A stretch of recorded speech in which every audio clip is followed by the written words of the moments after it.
Hi, folks. Welcome. This is episode 1193. It's Blind Magic in Alice Springs, and I am your presenter and host, Murray Stewart. Well, wasn't there some action stations once again with the police in Alice Springs? But the action on this occasion was right here at Blind Magic Communications headquarters. Oh, yeah, about 10:20. 5 cops turned up, 3 ordinary constables and 2 senior constables. From about 20 past 10 until 12 midday, I was contained, retained, held prisoner, whichever way you want to put it, until about 12 o'clock today. Yeah, over 2 hours I was held, and as I said, effectively held prisoner in my own home. Couldn't even go to work. And it all came about because of my public pronouncements about having to take self-defense measures here in my home, in the form of a taser, and also I had some pepper spray all at the ready should someone burst into my home, remembering that, of course, that has happened here. That's right, I have had some illegal intruders into my house, so there we are, just taking some relatively low-level measures to hopefully ensure my safety, certainly give me peace of mind, that's for sure. I had it all worked out, folks. I had some protocols in mind, which I had rehearsed, just to ensure that anyone who did come into my home unwelcome left before I would even deploy such weapons. That's right. And if I did, I knew that I had an obligation, therefore, to contact the medical authorities to render them some assistance, and that I would have done. So, albeit that I know that I had in my possession some prohibited weapons, I certainly had ensured that I had in place some protocols to ensure that the management of these self-defense mechanisms was as low level and professional as was humanly possible.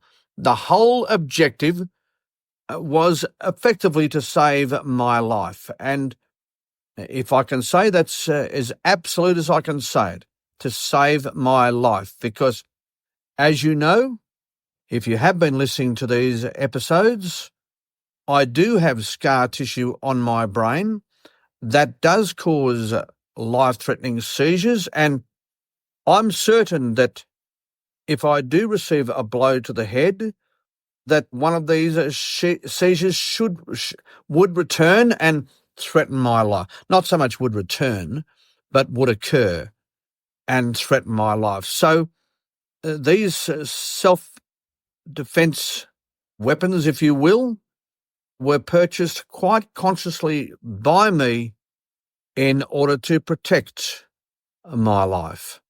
That's right, to protect my life. But we all know the law is an ass, and the legislation governing the law on this occasion is an ass. It most definitely is. So anyway, the cops got what they came for. I did eventually relent and pass over these weapons. I'm not sure how I feel about that. I'm not. On one hand, I feel a little weak. I feel like maybe I've let myself down. On the other hand, I could almost hear the ka-ching of the money I would have needed to defend myself. Oh yes, had I continued to resist, it could have been a very, very costly exercise. So, what's happening at the moment? Well, they've gone away to consider their next action, and it could be a further action against me, considering as I did admit to effectively what is a criminal offence, and I did resist for a little while. Yes, there was some moments within this couple of hours where I did not pass these weapons over because of my feelings of vulnerability. So I thought that it would be best to relent, ensuring that if this does go to court, that I would potentially be in the position to do some sort of a plea bargain arrangement, which would result in, something like a good behaviour bond, something like that, and then we all move on with life. But we shall see. I can assure you, if it's something more substantial than that, I will go public to the broader media. I will have no choice at that point. Yeah, drawing public attention to these things sometimes is your only weapon.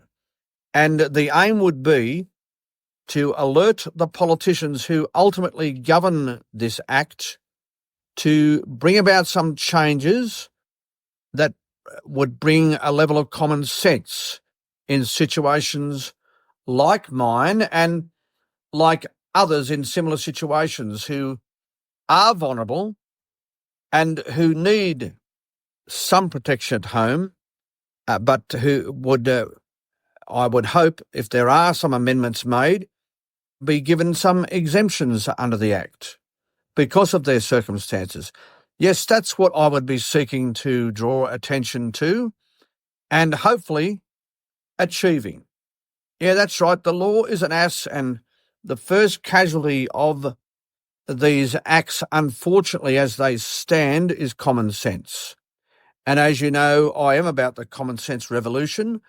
So yes, I will most definitely go public to the broader media if I am prosecuted. No doubt about it. It will happen very quickly and very directly. But for now, you do have this as an exclusive story. That's right. At 10:20 this morning, the cops arrived. I was here until 12 o'clock, effectively held prisoner in my own home. And you have heard it first on Blind Magic in Alice Springs. How am I feeling? Frustrated, annoyed, agitated. But ultimately, I feel resigned to the fact that I did need to take a common sense, pragmatic approach and just bide time. Yeah, let time pass. Let them work out what they are going to do, and that will dictate my next actions. But I promise you, I won't be as sage if they are going to prosecute me. No, I won't be as sage. I won't. It'll be action stations. Yeah, I'm not afraid to get out there in front of the media in order to bring about change. I'm not. In fact, it was very, very tempting to bring them into play this morning. I was very tempted. I did have the journalist effectively on speed dial on my phone. I could have done it, but I just wasn't certain that that would have brought about what I would have been attempting to achieve, and that is a change to the legislation. Anyway, we'll see what happens from here, folks. And I hope you're okay and safe and well wherever you are in Australia. Okay, folks, that's it. This has been, help me out, Heather, 1193, is that right? That's right. And this has been a Blind Magic Communications production.